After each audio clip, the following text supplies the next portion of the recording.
Hello' everyone, হেঁপাহৰ ভোগালী বিহুটো আহি পালেহি আৰু ভোগালী বিহু আহিল বুলি ক'লে ঘৰততো পিঠা বনাবই লাগিব। আজি মই প্ৰথমতে নাৰিকলৰ লাডুকে বনাই লৈছোঁ। নাৰিকলৰ লাডুটো অলপ বেলেগ ধৰণে বনাইছোঁ। এইদৰে বনালে দেখিবলৈ ধুনীয়া লগা হয় আৰু খাবলৈও বিৰাটেই সোৱাদ লগা হয়। নাৰিকলৰ লাডুটো এনেও ভাল লাগে বাৰু, কিন্তু অকণমান যদি বেলেগ ধৰণে বনাই নহয় তেতিয়া দেখিবলৈও ভাল লাগে আৰু লগতে আলহীক যদি দিয়ে নহয় আলহীয়ে সুধিব মানে কেনেকৈ বনাইছে বুলি। নাৰিকলৰ এই লাড়ুটো বনাবৰ কাৰণে মই শুকান নাৰিকল লৈ লৈছোঁ। ইয়াৰ জেগাত আপোনালোকে কেঁচা নাৰিকলটো ৰুকি পেলাইও ল'ব পাৰে, আৰু যদি শুকান নাৰিকলটো মিক্সিত পিচিও লয় নহয় তেতিয়াহ'লে পিছ পেলৰ মানে যোনটো বাকলি হয় নহয় বাকলিটো আঁতৰাই দিব। নাৰিকলৰ লাড়ুত যদি কোলা কোলা দাগবিলাক থাকে ভাল নালাগে। আৰু মই আজি শুকান নাৰিকলকে লৈছোঁ, মানে যোনটো ডেচিকেটেড ক'ক'নাট বুলি কয়, মাৰ্কেটত কিনিবলৈ পায়, পেকেটত আহে, সেই নাৰিকলটোকে লৈ লৈছোঁ। ঘৰত থকা নৰ্মেল বাতি এটাৰে 1.5 বাতি নাৰিকল লৈ লৈছোঁ। নিজৰ হিচাপ অনুসৰি ল'ব পাৰে। আৰু ইয়াত এতিয়া মই 1 চামুচ ঘিউ এড কৰি দিছোঁ। ঘিউটো এড কৰি একদম নাৰিকলখিনি ভালদৰে সানি পেলাই অকণমান সময় কাৰণে ৰেষ্ট কৰিবলৈ দিম। নাৰিকলখিনি ৰেষ্ট কৰে মানে ইয়াৰ কাৰণে মই চেনি লৈ লৈছোঁ। এটা মিক্সাৰ জাৰত আধা বাতি চেনি লৈ লৈছোঁ। চেনিৰ পৰিমাণটো নিজৰ হিচাপ অনুসৰি কম বেছি ল'ব পাৰে। আমাৰ ঘৰত মিঠাটো অকণমান কমাই খায়, সেইকাৰণে মই কমাই এড কৰিছোঁ। আৰু আপোনালোকে যদি বেছিকৈ খায় নহয় অকণমান লৈ ল'ব পাৰে।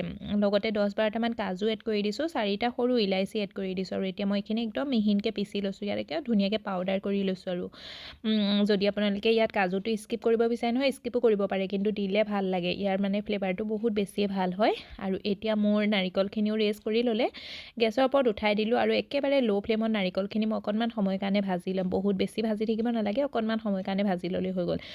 আৰু নাৰিকলখিনি ভাজিবৰ কাৰণে বাচনটো অকণমান ডাঠ চাইজৰ বাচন ল'ব। পাতল বাচনত যদি ভাজে নহয় তেতিয়াহ'লে মানে সোনকালে পুৰি যাব।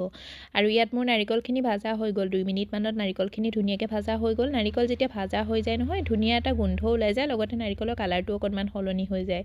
তেনেকুৱাতে ইয়াত মই 4 চামুচ মিল্ক পাউডাৰ এড কৰি দিছোঁ আৰু ভালদৰে মিলাই ল'ম। 1 মিনিটমানৰ কাৰণে মিল্ক পাউডাৰখিনি মিলাই ল'ম, কিন্তু আপোনালোকে মিল্ক পাউডাৰটো স্কিপো কৰিব পাৰে, দিলে ভাল লাগে। যদি দি পেলাই বনোৱা নাই এবাৰ বনাই চাব, বহুত বেছি সোৱাদ লগা হয়। আৰু এয়া মই আধা বাতি গাখীৰ লৈ লৈছোঁ। গাখীৰৰ যোনটো সৰ আছিলে নহয়, মালাই আছিলে, সেই গাখীৰৰ সৰটো সতি পেলাই মই ইয়াত এড কৰি দিম।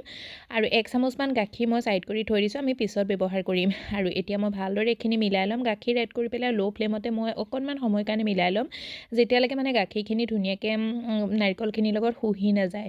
আৰু এটা ধুনীয়া বাইণ্ডিঙো আহি যাব, দেখি আপোনালোকে নিজেই গম পাই যাব। 1 মিনিটমানৰ কাৰণে গাখীৰ এড কৰি পেলাই মই মিলাই আছিলোঁ একেৰাহে, আৰু ইয়াত ধুনীয়াকৈ এটা বাইণ্ডিং আহি গ'ল। যদি আপোনালোকে ধৰিব নোৱাৰে হাতত অকণমান লৈ পেলাই লাড়ু বনাই চাব। যদি লাড়ুটো বান্ধি গৈছে তেতিয়াহ'লে জানিব আমাৰ ধুনীয়াকৈ পাৰফেক্ট জোখত হৈ গৈছে। যদি কম লাড়ুটো বান্ধা নাই তেতিয়াহ'লে ইয়াত গাখীৰ আৰু 2-3 চামুচমান দি দিব পাৰে। মোৰ ধুনীয়াকৈ ৰেডি হৈ গ'ল, লাড়ুটো বান্ধি গ'ল। এতিয়া মই গেছৰ ফ্লেমটো অফ কৰি ছাইড কৰি থৈ দিম। আৰু এয়া এটা মই সৰু টুকুৰা বিটৰ লৈ লৈছোঁ। বিটৰ টুকুৰাটো প্ৰথমতে ভালদৰে ধুই ল'লোঁ। এটা মিক্সাৰ জাৰত মিহি মিহিকৈ কাটি ল'লোঁ, আৰু যোনখিনি গাখীৰ মই ছাইড কৰি থৈছিলোঁ নহয় 1 চামুচ গাখীৰ, সেই গাখীৰকণ দি পেলাই মই ধুনীয়াকৈ পিচি ল'ম। ইয়াত মিক্সাৰ জাৰটো অকণমান ডাঙৰ হোৱাৰ কাৰণে গোটা গুটি থাকি গ'ল, কিন্তু কোনো কথা নাই, মই এখন চেকনি দি চেকি ল'লোঁ। আৰু বিটৰ ৰস আমাক বহুত বেছি নালাগে, 1 চামুচমানেই লাগিব। আৰু মই এতিয়া আকৌ গেছৰ ফ্লেমটো অন কৰি দিলোঁ। একেবাৰে ল' ফ্লেমত মই নাৰিকলখিনি এবাৰ আকৌ লৰাই দিম। লৰাই পেলাই মই এতিয়া বিটৰ ৰসখিনি ইয়াত এড কৰি দিছোঁ আৰু ভালদৰে মিলাই থাকিম।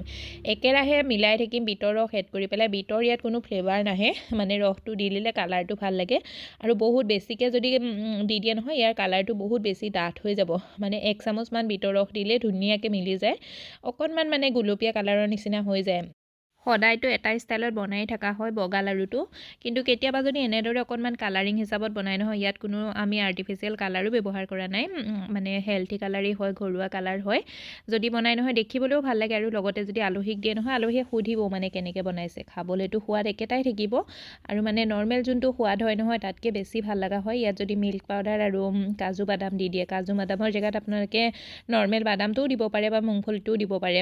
এতিয়া মই বিটৰ ৰসখিনি এড কৰি একদম ভালদৰে মিলাই ল'লোঁ। এয়া দেখিছেনে কালাৰটো কিমান ধুনীয়া আহি গৈছে। বহুত বেছিও এড কৰা নাই, মই 1 চামুচমানেই বিটৰ ৰস এড কৰিছোঁ। এতিয়া মই এইখিনি উলিয়াই থৈ দিম এটা বাচনত, আৰু একদম ধুনীয়াকৈ ঠাণ্ডা হ'বলৈ দিম। আৰু মই ইয়াত নাৰিকলখিনি 5 মিনিটমানৰ কাৰণে ঠাণ্ডা হ'বলৈ দিছিলোঁ। 5 মিনিটমানত মই হাতে চুব পৰা হৈ গ'ল, মানে এতিয়া যিহেতু ঠাণ্ডা দিন হয় সোনকালেই ঠাণ্ডা হৈ যায়। এতিয়া মই যোনখিনি চেনি, কাজু বাদাম আৰু ইলাইচি দি পেলাই পিচি থৈছিলোঁ নহয়, সেইখিনি মই ইয়াত এড কৰি দিম আৰু ভালদৰে মিলাই ল'ম। মই হাতেই মিলাই লৈছোঁ, আপোনালোকে চামুচ দিও মিলাই ল'ব পাৰে, কিন্তু হাতে মিলালে অকণমান বেছি সুবিধা নিচিনা পাওঁ মই, সেইকাৰণে হাতেই মিলাই লৈছোঁ। আৰু এয়া ধুনীয়াকৈ মিহলি হৈ গ'ল। আপোনালোকে যেতিয়া হাতে এইখিনি চেনিখিনি মিহলাব নহয় তেতিয়া নিজে গম পাই যাব। আৰু যদি মিঠাটো অকণমান কম নিচিনা নাপায় তেতিয়াহ'লে চেনি অকণমান পিচি আৰু দি দিব পাৰে আৰু যদি বেছি নিচিনা পায় নহয় প্ৰথমতে অলপমান দিব পিছত আকৌ দি পেলাই চাব মানে অলপমান বান্ধি লৈ পেলাই লাড়ুটো বান্ধি পেলাই বা অকণমান টেষ্ট কৰি পেলাই এনেও চাই ল'ব পাৰে তাৰপিছত মিঠাটো নিজৰ হিচাপ অনুসৰি দিব পাৰে কিন্তু 1.5 বাটি নাৰিকলৰ কাৰণে আধা বাটিতকৈ অকণমান কম চেনি লৈছোঁ মই চামুচৰ হিচাপত 5 চামুচ চেনি হৈছে সেইটো একদম পাৰফেক্ট জোখত হয় আপোনালোকে তেনেদৰে দিব পাৰে নাৰিকলৰ লাড়ুটো বহুত বেছি মিঠা হ'লেও ভাল নালাগে আৰু ইয়াত এতিয়া মই লাড়ুখিনি বান্ধি ল'ম ভালদৰে মিহলি কৰি লৈ পেলাই লাড়ু বান্ধিব সকলোৱে জানেই নিজৰ হিচাপ অনুসৰি সৰু ডাঙৰ চাইজত লাড়ুকেইটা বনাই ল'ব পাৰে আৰু লাড়ুটো বনাই হৈ যোৱাৰ পিছতে মই অকণমান শুকান নাৰিকলৰ ওপৰত এনে কোটিং কৰি লৈছোঁ কিন্তু আপোনালোকে স্কিপো কৰিব পাৰে কোটিং কৰি দিলে দেখিবলৈ ভাল লাগে শুকান নাৰিকল যদি ওপৰৰ পৰা লগাই দিয়ে নহয় আৰু মোৰ লাড়ুকেইটা ৰেডি হৈ গ'ল ইয়াৰ পৰা এটা মানে একদম হালকাচা এটা গুলপীয়া কালাৰ আহিছে নহয় দেখি পেলাই যে বহুত বেছিয়ে ভাল লাগিছে এইদৰে এবাৰ বনাই চাবচোন মাঘ বিহু বুলি পেলাই অকণমান বেলেগ ষ্টাইলত বনালে ভালো লাগে যদি আপোনালোকে এনেদৰে বনোৱা নাই এবাৰ বনাই চাব বহুত বেছি ভাল লগা হৈছিলে